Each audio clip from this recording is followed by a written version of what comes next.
c'est comme un label qui apparaît. Ouais. C'est une pensée, c'est simplement une pensée qui vient labelliser apparemment, Oui. ça semble apparaître sous une forme pensée qui labellise en disant ceci est confus, mais il n'y a personne pour savoir qu'est-ce qui est confus ou qu'est-ce qui est clair. Il n'y a jamais eu personne. Si tu me parles en chinois, je vais être vachement confus, quoi. Tu vois, c'est une expérience comme une autre, c'est naturel.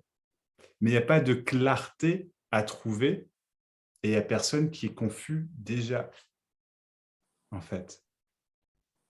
Tu peux pas le voir.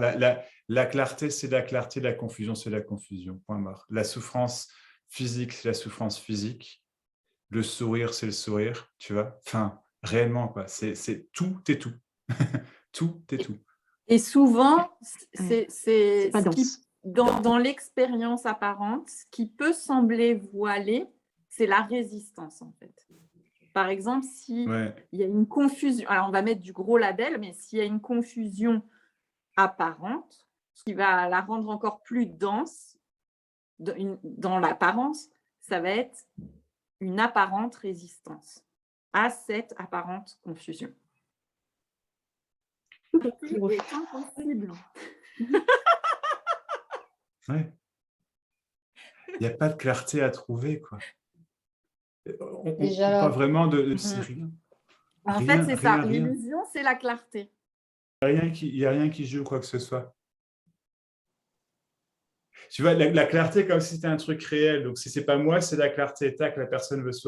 C'est pas moi, non, c'est la clarté. Mais il y a quelque chose, là. Il y a quelque chose. Rien. Donc, la clarté, c'est un truc qui arrive, effectivement, apparemment. Ouais. La confusion, c'est un truc qui arrive. Il n'y a toujours rien à comprendre, en fait. Et effectivement, oui. Enfin, non, c'est... Pour la personne, c'est quelque chose de réel, de dense, de problématique.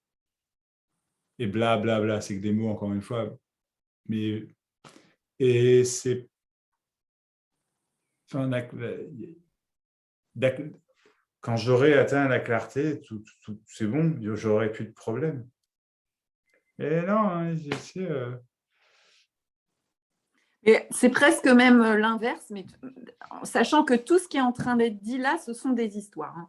Cette histoire n'a pas plus de valeur que cette clarté.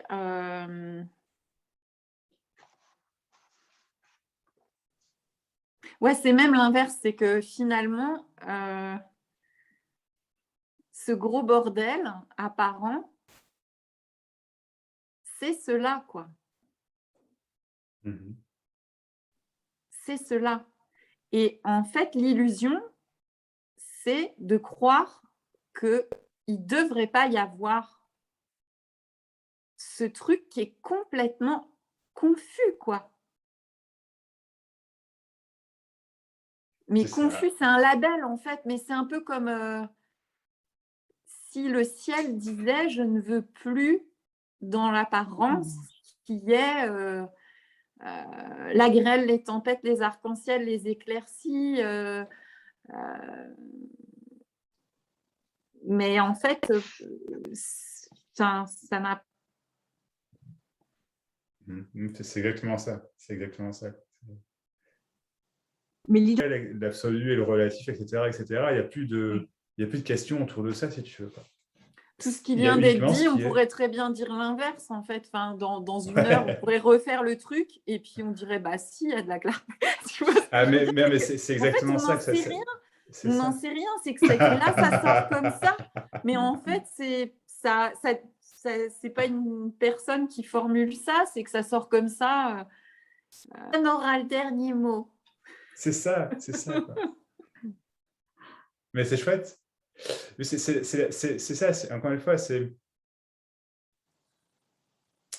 Ce qui est décrit au final, c'est simplement, et le paradoxe, c'est que même si ce n'est pas ressenti comme tel, c'est déjà comme ça, en fait, c'est qu'il n'y a personne. Donc, en fait, le besoin effectivement personnel que quelque chose arrive, que quelque chose se passe en particulier, il n'est pas là. Ça ne veut pas dire que les choses ne sont pas appréciées. Hein. Au contraire, les choses sont généralement appréciées pleinement. Il n'y a pas de question qui se pose si c'est apprécié pleinement ou pas. J'en sais rien, je ne sais pas comment dire, mais quoi qu'il en soit, puisqu'encore une fois, il n'y a plus besoin, donc il n'y a plus besoin de comprendre, de compréhension non plus. Et donc, effectivement, tu vois, là, on fait ça, ça me fait triper. Vera, je pense que c'est pareil. Je sais pas. Moi, je sais que quand je fais des meetings, j'adore, quoi, tu vois. J'ai envie, à chaque fois, je me dis, vivement le prochain, vivement le prochain. Mais à la fois, pour X raisons, si ça ne me faisait plus, je m'en cogne et je pourrais en pleurer, j'en sais rien. Mais il n'y aura pas. Si j'en pleure, j'en pleure. J'en sais rien, je ne sais pas. Je sais pas, il n'y a personne qui sait quoi que ce soit, quoi, tu vois. On aime à penser que, mais vraiment, on ne sait pas, quoi.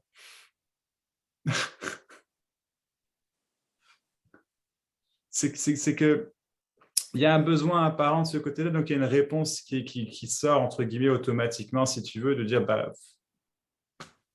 oui, mais non, ou alors oui, peut-être, je ne sais pas, peu importe, mais c'est uniquement ce que c'est. En aucun cas, c'est la réponse, et en aucun cas, il y a de question réelle là-bas non plus, en fait, si tu veux.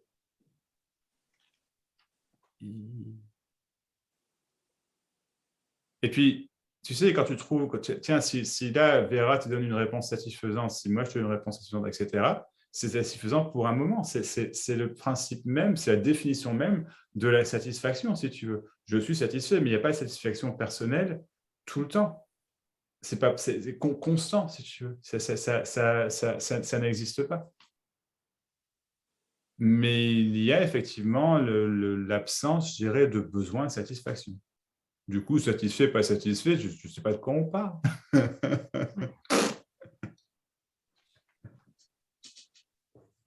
Tu vois? Et l'insatisfaction, on pourrait dire qu'elle est presque intrinsèque à ce jeu apparent de la vie, quoi, en fin de compte. Parce que ça joue à ça, il n'y a pas de jeu en réalité, mais dans l'apparence, ça joue à l'incomplétude, quoi. Je n'y suis pas encore.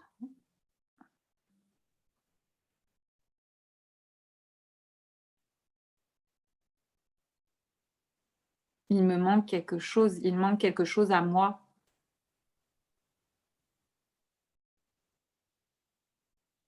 C'est simplement une pensée. Simplement une pensée. C'est ça. Je regarde. Tu vas manger, toi? Je vais devoir y aller. Ouais, je vais devoir y aller.